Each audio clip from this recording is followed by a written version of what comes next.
The storm was relentless, an unforgiving wall of water hammering against the world with a force that seemed almost otherworldly. Firefighter Jackson gripped the steering wheel of his truck, squinting through the sheets of rain that lashed at the windshield. His wipers worked furiously, but the visibility was still abysmal. The roar of thunder echoed through the night, and every flash of lightning illuminated the empty stretch of road ahead for just a split second before plunging it back into darkness. It had been a long shift. Jackson was tired, his mind heavy with the weight of the day. Calls had been constant. Fallen trees, flooded basements, cars stranded in rising water. Storms like this always brought chaos, and while Jackson thrived under pressure, he was grateful to finally be heading home. The thought of his warm house and a hot cup of coffee kept him focused as he navigated the winding, rain-slicked road. Then, just as he rounded a sharp curve, something caught his eye. A small, unmoving shape lay on the side of the road, barely illuminated by his headlights. For a moment, Jackson thought it was debris, a branch blown down by the storm, perhaps. But there was something about the shape, something oddly deliberate, that made him slow the truck to a crawl. The rain hammered against the roof as Jackson brought the vehicle to a stop. He flipped on his hazard lights, cutting through the darkness with their rhythmic flash. Taking his flashlight from the glove compartment, he pulled his hood up against the rain and stepped out into the storm. The wind tore at his jacket, and the chill bit through the fabric, but he pressed forward, his boots crunching against the gravel shoulder. The beam of his flashlight trembled slightly in his hand as he approached the figure. His heart quickened. It was small, very small, and curled in on itself, as though trying to protect against the elements. As he got closer, Jackson's breath caught in his throat. It wasn't a branch or a piece of debris. It was an animal. Kneeling down, Jackson saw what he thought was a puppy.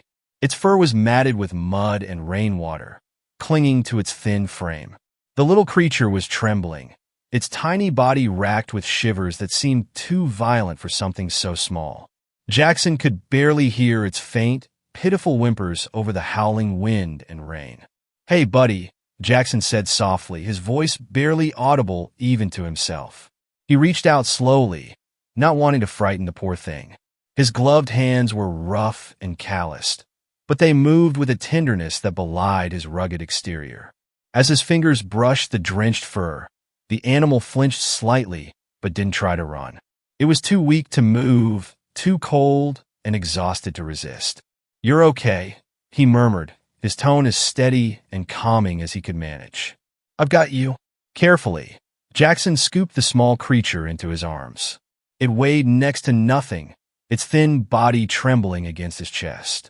He tucked it into his jacket, pulling the zipper up as far as it would go to shield the animal from the rain. Its shiver subsided slightly as it pressed against the warmth of his body, but Jackson could feel how fragile it was. Every shallow breath it took seemed like a monumental effort. The storm showed no signs of letting up as Jackson made his way back to the truck, his boots splashing through puddles. He climbed into the cab, the creature still cradled against his chest. The interior of the truck was cold, but at least it was dry. Jackson turned up the heat, directing the vents toward his chest to provide warmth to the shivering bundle inside his jacket. The little animal made a faint sound, something between a whimper and a sigh, and Jackson felt a pang of protectiveness. He didn't know how long it had been out there in the storm, but judging by its condition, it had been too long. The thought of leaving it there, alone and helpless, was unthinkable. "It's okay now," he said, more to himself than to the creature. "We'll get you home." The drive back was slow and cautious. The storm raged on, but Jackson's focus was split between the road and the small, vulnerable life in his care. Every so often, he would glance down, checking to make sure the little creature was still breathing. Its tiny chest rose and fell with shallow, uneven breaths, but it was alive. That was enough for now. When Jackson finally pulled into his driveway, the rain was still coming down in torrents. He parked as close to the front door as he could and grabbed an old blanket from the back seat. Wrapping the creature tightly, he stepped out into the storm once more and hurried to the house. The door slammed shut behind him, muffling the roar of the wind and rain. Inside, the air was warm and welcoming, a stark contrast to the chaos outside. Jackson set the bundle down gently on the couch, his movements careful and deliberate. The little creature didn't stir. He grabbed a towel and began to dry it off as best as he could, patting the fur gently to avoid causing any more distress. The animal let out a soft, tired whimper, its head lolling slightly to the side. "You're going to be okay," Jackson said, his voice low and reassuring. He didn't know if the words meant anything to the tiny animal, but they felt necessary. "You're safe now." Once the creature was dry, or at least drier than it had been, Jackson wrapped it in the old blanket again and placed it in a box lined with another towel. He set the makeshift bed near the fireplace, lighting a small flame to bring warmth to the room. The animal shifted slightly, its tiny body curling into the blanket as the heat began to seep in. Jackson sat on the floor next to the box, watching it closely. He wasn't sure what to do next. Should he call a vet? Animal control? The creature was so small and fragile. He was afraid to leave it alone, even for a moment. For now, he decided to stay put. He'd done rescues before. People trapped in fires, stranded hikers, but this felt different. This was personal. The storm continued to rage outside, but inside, the world had narrowed to the small, fragile life resting beside him. Jackson didn't know what the next hours or days would bring, but he knew one thing for certain. He wouldn't give up on this little creature. Not now. Not ever. For now, that was enough. Under the soft glow of his living room lamp, Jackson sat on the floor next to the box where the little creature lay nestled in a thick blanket. It had been a few days since the stormy night when he'd found the puppy, or at least, that's what he thought it was. Jackson had named it Philly, inspired by a book he'd read as a kid. The name felt right for the little survivor, small but full of quiet determination. At first, Jackson didn't notice anything unusual. Philly spent most of the first couple of days sleeping, regaining strength after its ordeal in the storm. Jackson had stayed close, feeding the puppy small bits of boiled chicken and water, careful not to overwhelm its fragile stomach. Philly was skittish and wary at first, but over time, it seemed to grow more comfortable around Jackson, even curling up against his leg when he sat still long enough. But as the days turned into a week, Jackson began to notice things that didn't quite add up. For one, Philly didn't bark. Not once. Jackson assumed it was because the puppy was still weak, but even when it seemed more energetic, bounding clumsily around the living room or playfully pawing at Jackson's hand, it only made soft, high-pitched chirps. They weren't exactly unpleasant, but they were odd, almost bird-like. Jackson chuckled the first time he heard it. "What kind of dog chirps?" he muttered to himself, scratching Philly's head. But the thought lingered. Another strange behavior was Philly's aversion to other dogs. Jackson's neighbor, an older woman named Mrs. Callahan, often walked her golden retriever, Max, past Jackson's house. One morning, she stopped by to see the puppy Jackson had rescued. Philly had been lounging on the porch, soaking up the weak winter sun. But the moment Max trotted up the steps, tail wagging, Philly froze. Its small body stiffened, and before Jackson could react, it darted back into the house, disappearing under the couch. "Well, that's unusual," Mrs. Callahan said, raising an eyebrow. "Puppies usually love other dogs." Jackson laughed nervously, brushing it off. "I guess he's just shy." But Philly wasn't shy. Jackson realized that the little creature had an almost uncanny ability to avoid Max or any other dogs they encountered. He tried taking Philly for a walk once, hoping to socialize him, but it was a disaster. Philly clung close to Jackson's feet, eyes darting nervously at every dog they passed, and let out a sharp, high-pitched chirp when one got too close. Jackson had never seen a dog act like that. The way Philly moved also began to catch Jackson's attention. Unlike any puppy Jackson had ever seen, Philly had a certain grace to its movements, almost like a cat. It didn't stumble or trip over its oversized paws like most young dogs did. Instead, Philly walked with a deliberate, fluid motion, its steps light and precise. At first, Jackson thought it was just an unusual trait. Maybe it was part of Philly's breed, whatever that might be. But as the days passed, he couldn't shake the nagging feeling that something was off. The final straw came when Jackson caught Philly scaling the bookshelf in the corner of the living room. He had stepped into the kitchen to grab a drink, only to return and find the puppy perched halfway up, its tiny claws clinging to the wooden frame. Jackson blinked, unsure if he was imagining things. "What the hell, Philly?" he muttered, rushing over to scoop the creature up before it could fall. Philly chirped in response, almost as if it was laughing at him. By now, Jackson was convinced something wasn't right. He wasn't sure what to think. Maybe Philly wasn't the breed of dog he had assumed, or maybe there was a health issue affecting its behavior. Either way, he knew he needed answers. The next morning, Jackson bundled Philly into a soft blanket and drove to the veterinary clinic. Dr. Harris had been the family vet for years, a no-nonsense woman with a sharp wit and an even sharper eye. Jackson trusted her judgment more than anyone's. Dr. Harris greeted him with her usual calm demeanor, raising an eyebrow at the small bundle in his arms. "So, this is the famous storm survivor," she said, gesturing for Jackson to set Philly down on the examination table. "Yeah," Jackson said, rubbing the back of his neck. "But something's not right. He doesn't bark, he acts weird around other dogs. And well, you'll see." Dr. Harris nodded, pulling on a pair of gloves. She began her examination, her hands methodical as she checked Philly's ears, eyes, teeth, and paws. Philly sat still, its sharp eyes watching her every move. "So, when did you first notice something unusual?" Dr. Harris asked, her tone casual but focused. "Pretty early, I guess," Jackson admitted. "I just didn't want to believe it at first. I mean, he's got to be a dog, right? What else could he be?" Dr. Harris didn't respond immediately. Instead, she straightened up, her hands resting on her hips as she studied Philly. "Well," she said finally, "the good news is that Philly is healthy. No injuries, no signs of malnutrition." "But," Jackson's stomach tightened. "But what?" Dr. Harris turned to face him, her expression unreadable. "Jackson, this isn't a puppy. Philly is a red fox." The words hung in the air like a thunderclap. Jackson stared at her, his mind reeling. "A fox? That can't be right. I mean, he can't be." Dr. Harris crossed her arms, a faint smile tugging at the corners of her mouth. "I understand it's a shock, but trust me. The bone structure, the behavior, the vocalizations, it all points to one thing. Philly is a fox." Jackson felt like the ground had been pulled out from under him. He thought back to all the strange behaviors, the chirping, the cat-like movements, the way Philly avoided other dogs. It all made sense now, but it didn't make it any easier to process. "So, what do I do?" he asked finally, his voice barely above a whisper.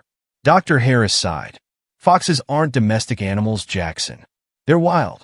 Philly might be young now, but as he grows, his instincts will kick in. He'll need more space than you can provide, and he might become aggressive or unpredictable." Jackson looked down at Philly, who was now curled up on the examination table, blinking up at him with wide, trusting eyes. The thought of giving him up was unbearable, but Jackson knew Dr. Harris was right. For now, he resolved to take things one step at a time. He couldn't abandon Philly, not after everything they'd been through together. But this revelation was only the beginning of a much bigger challenge. The drive home from the vet felt heavier than any Jackson could remember. Dr. Harris's words echoed in his mind, each one weighing on him like a brick. Philly is a fox, and keeping him as a pet is illegal. He gripped the steering wheel tightly, glancing at Philly curled up on the passenger seat. The little creature seemed blissfully unaware of the storm brewing in Jackson's mind. Its small body rose and fell gently with each breath, still nestled in the blanket Jackson had brought from home. How had it come to this? What started as a simple act of kindness had unraveled into something far more complicated. Philly wasn't just an animal Jackson had rescued. He was family now, and the thought of giving him up to some shelter, some wildlife center, or worse, was unbearable. Jackson had seen Philly at his most vulnerable, watched him struggle back to life, and had been there for every tiny victory since. Giving him up felt like betrayal, but state law was clear. Keeping a wild animal as a pet was prohibited. If anyone found out, Philly could be confiscated, and there was no guarantee he'd be sent to a sanctuary or somewhere safe.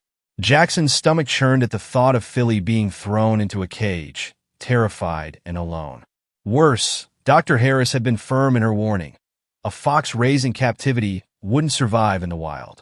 Philly was dependent on humans now. On him. Back at home, Jackson sat on the couch, Philly in his lap. The small fox nuzzled into his chest, chirping softly. Jackson ran a hand through his hair, his mind racing. "What the hell am I supposed to do, Philly?" he muttered, his voice heavy with frustration. Philly blinked up at him, his trusting eyes a painful reminder of the stakes. Jackson's first instinct was to turn to the internet. He spent hours that evening researching everything he could about keeping foxes. What he found only deepened his despair. Article after article emphasized how challenging and illegal it was to care for a fox. He came across horror stories of animals being confiscated, owners being fined, and foxes being euthanized because they couldn't be rehomed. The pit in his stomach deepened. He dug further, searching for loopholes, ways to register Philly, or exceptions to the law. Some states allowed permits for educational or rehabilitation purposes, but his state wasn't one of them. To the government, Philly wasn't a beloved companion. He was a wild animal, and Jackson was breaking the law by keeping him. Frustration boiled over, and Jackson slammed his laptop shut. Philly flinched at the noise, letting out a startled chirp. Guilt hit Jackson immediately. "Sorry, buddy," he said, his voice softening. He reached out to scratch behind Philly's ears, and the little fox relaxed again, leaning into the touch. "I'm not giving up on you. I need to figure this out." The next day, Jackson decided to call Dr. Harris. She answered on the third ring, her tone calm but cautious. "Jackson, I was expecting to hear from you." "Yeah," he said, his voice tight. "I need help. I can't let them take Philly. He wouldn't survive out there. You said it yourself." Dr. Harris sighed on the other end of the line. "I understand, Jackson. Believe me, I do. But you're in a tough spot. If someone reports you, there's nothing I can do to stop animal control from stepping in." Jackson clenched his jaw, his free hand balling into a fist. "There has to be something. A permit, an exception, anything." "There's no legal way to keep him," she said gently. "Your best option is to find a wildlife sanctuary that specializes in foxes. They'll know how to care for him." Jackson's grip on the phone tightened. "You don't understand. Philly isn't just some animal to me. He's family. I can't abandon him like that." Dr. Harris hesitated. "I know it's hard, Jackson, but keeping him puts you both at risk. If someone finds out, Philly could end up in a far worse situation than a sanctuary." Jackson didn't reply. After a long silence, Dr. Harris sighed again. "Look, if you're set on keeping him, you need to be careful. Don't draw attention to him. Don't take him outside where neighbors can see. And for God's sake, don't tell anyone else about him." When Jackson hung up, his resolve was stronger than ever. He wasn't giving up Philly, but he also couldn't ignore the risks. That night, Jackson began making changes around the house. He moved Philly's bed and toys away from the windows and started keeping the curtains drawn at all times. He built a small enclosure in the basement, complete with soft blankets, toys, and plenty of room to move around. It wasn't ideal, but it was safe. Despite Jackson's precautions, tension hung heavy in the air. Every knock on the door sent his heart racing. Every time Philly chirped too loudly, Jackson worried a neighbor might hear. The stress was suffocating, but he refused to let it break him. Philly was worth it. One afternoon, the tension boiled over. Jackson was in the backyard, clearing debris left from the storm, when he heard voices over the fence.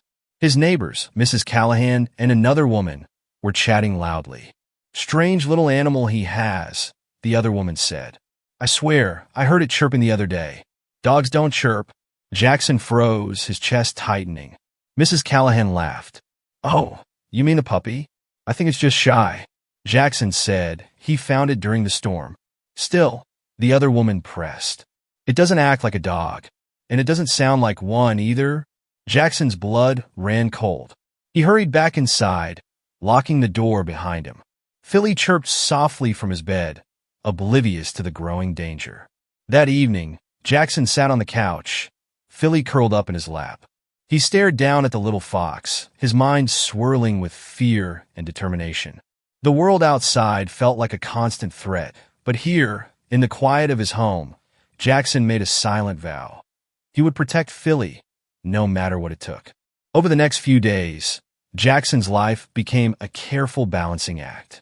He avoided unnecessary conversations with his neighbors and stopped taking Philly outside entirely. He installed soundproofing panels in the living room to muffle Philly's chirps and even began researching how to care for foxes more discreetly. But the fear never truly went away. Each day brought new challenges, new risks. But Jackson held on to one thought. Philly had no one else. And if the world wanted to take him away, it would have to go through Jackson first.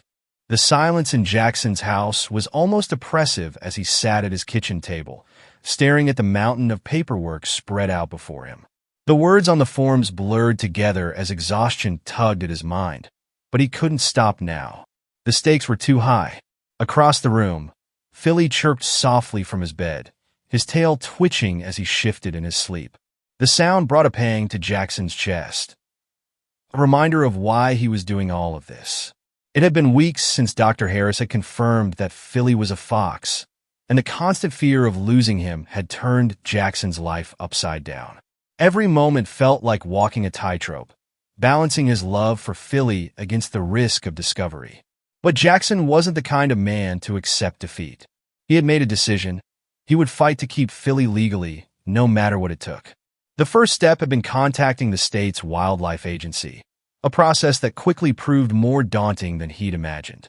After endless hold music and transfers, Jackson finally reached someone who could give him answers, or at least half answers. "You'll need to submit a formal appeal," the voice on the other end of the line said flatly.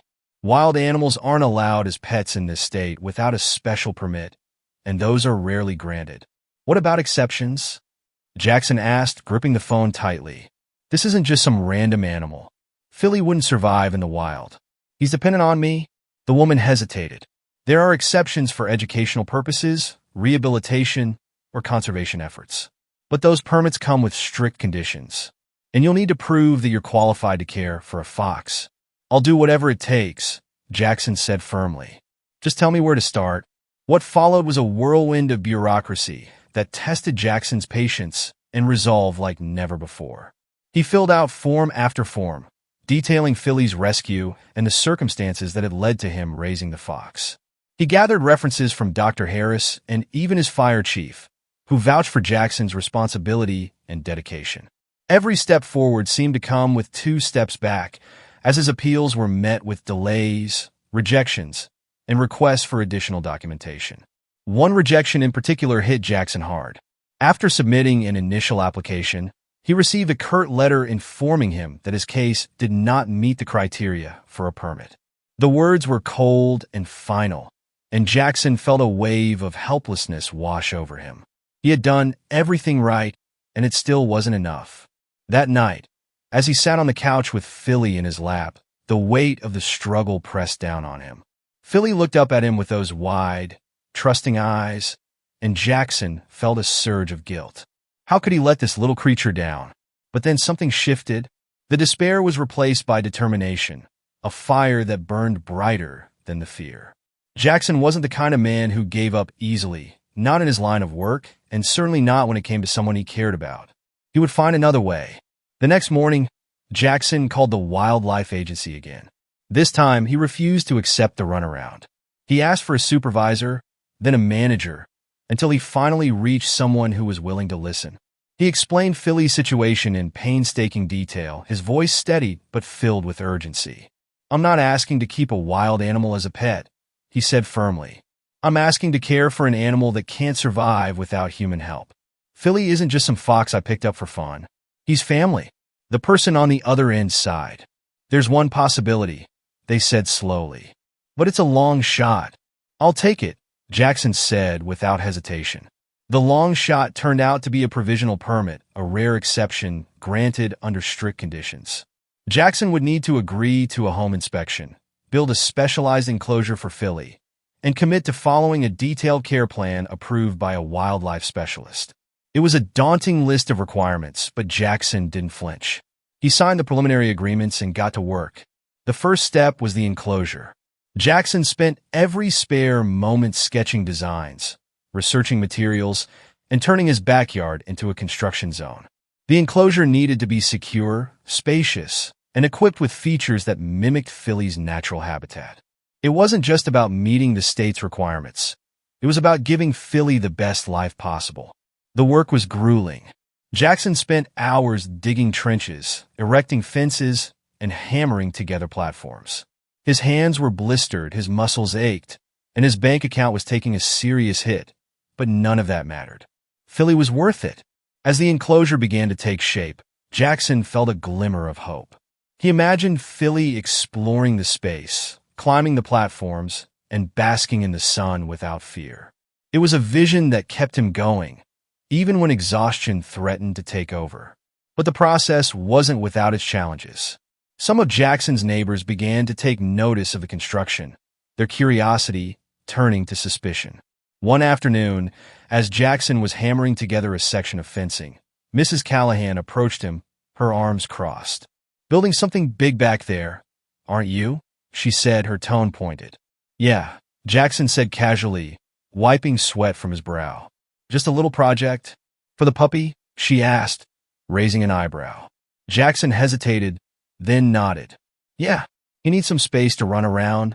Mrs. Callahan didn't seem convinced, but she didn't press further. Jackson watched her walk away, his chest tight with anxiety. He couldn't afford any more attention. Finally, after weeks of backbreaking work, the enclosure was complete. It was everything Jackson had hoped for, a safe, comfortable space where Philly could thrive. The home inspection followed soon after, with a wildlife officer arriving to assess the setup. Jackson's heart pounded as the officer walked through the enclosure, clipboard in hand. Every comment, every scribbled note felt like a judgment hanging in the air. When the inspection was over, the officer turned to Jackson. "You've done a good job here," they said. "It's clear you care about this animal." Jackson exhaled, relief flooding through him. "So, does that mean I can keep him?" The officer nodded. "As long as you follow the care plan and submit regular reports, you're good to go." For the first time in weeks, Jackson felt like he could breathe again. He looked over at Philly, who was cautiously exploring the enclosure, his tail flicking with curiosity. They had made it. Against all odds, they had made it. But Jackson knew this wasn't the end.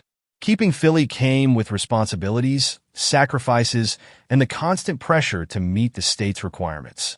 Yet as he watched Philly chirp happily and climb onto one of the platforms, Jackson felt a deep sense of satisfaction. The fight had been worth it. Philly was home, and Jackson would do whatever it took to keep it that way. The late afternoon sun cast long shadows over Jackson's backyard as he stepped outside, carrying a bowl of Philly's favorite treats. The enclosure stood tall and secure, the result of countless hours of hard work and determination. Inside, Philly chirped softly as he climbed one of the platforms, his movements as graceful as ever. To Jackson, it was still surreal how much had changed since that stormy night months ago. Philly wasn't just a part of his life anymore. He was Jackson's life. Setting the bowl down near the entrance, Jackson called out, "Philly, dinner time?" The little fox turned his head sharply, his ears twitching at the sound of Jackson's voice. With a quick leap, Philly bounded down the platform and darted toward the gate, his tail wagging in what could almost be mistaken for excitement. Jackson chuckled, watching as Philly nosed eagerly at the bowl of cooked chicken and eggs. "Every day's a feast for you, huh?" Jackson muttered, crouching down to scratch behind Philly's ears through the mesh. Philly leaned into the touch, chirping contentedly. Moments like this were what made everything worth it. The sleepless nights, the stress, the sacrifices. Philly had been through so much, yet he remained full of life and curiosity. Jackson couldn't imagine his world without him. But life, as Jackson had learned, was rarely so simple. That evening, as the sky turned shades of pink and orange, something shifted. Jackson was sitting on the porch with a cup of coffee, watching Philly explore his enclosure, when a movement near the edge of the yard caught his eye. At first, he thought it was a shadow, but then he saw it again, a flash of red fur darting between the trees. Jackson sat up straighter, his heart quickening. He squinted into the gathering dusk, and then he saw them. Two foxes, their sleek bodies low to the ground as they crept closer to Philly's enclosure.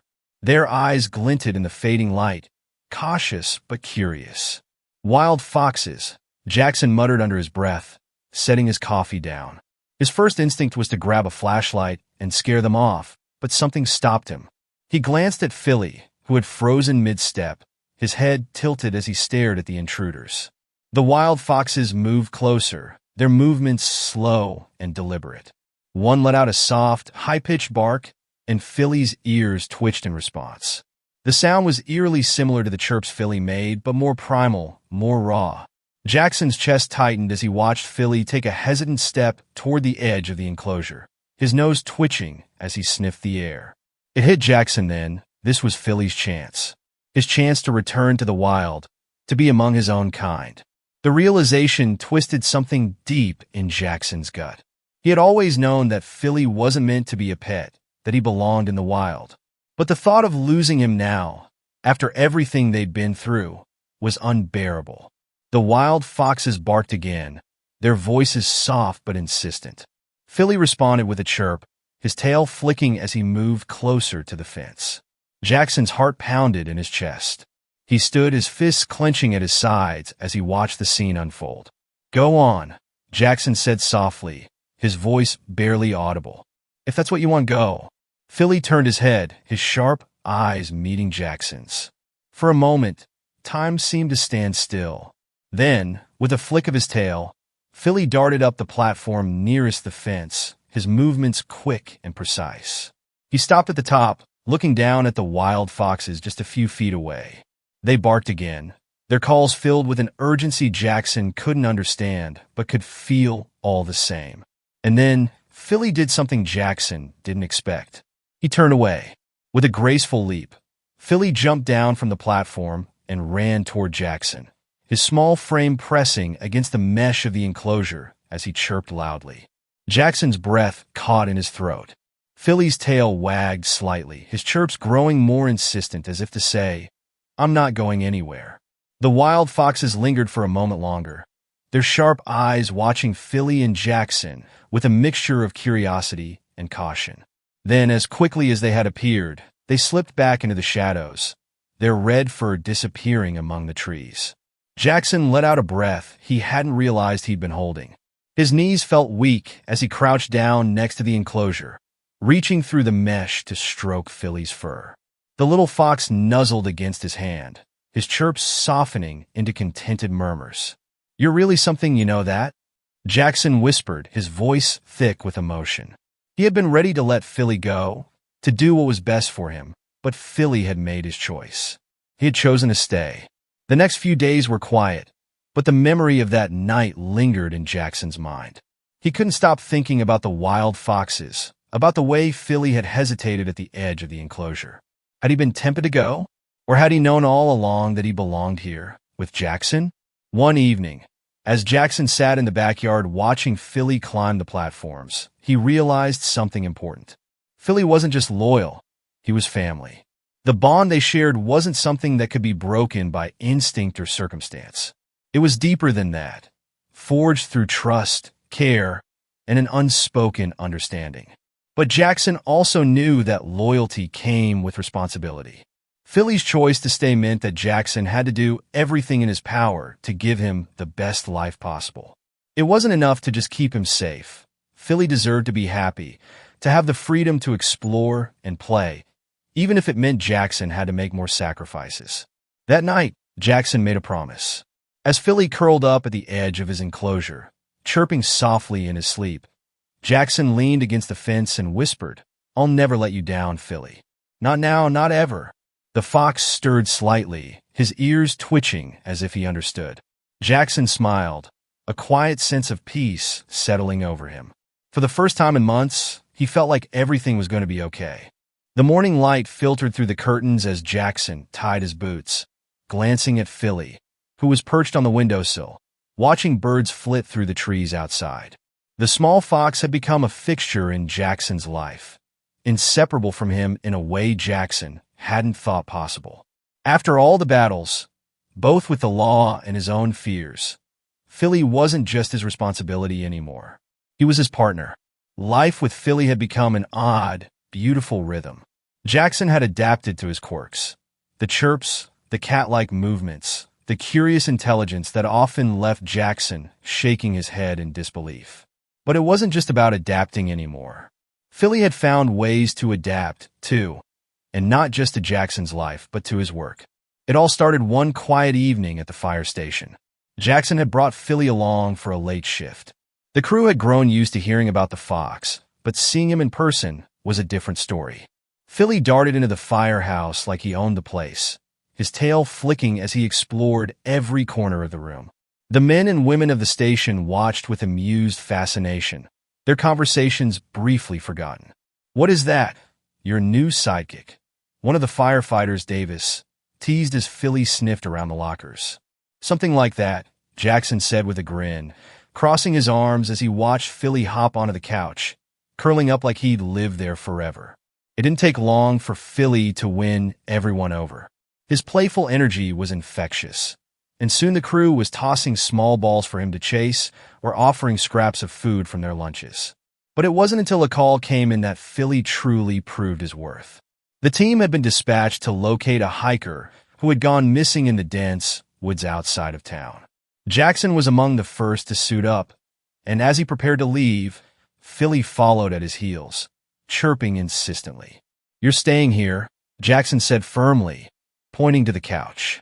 Philly stared up at him, unblinking, then let out a sharp chirp as if to argue.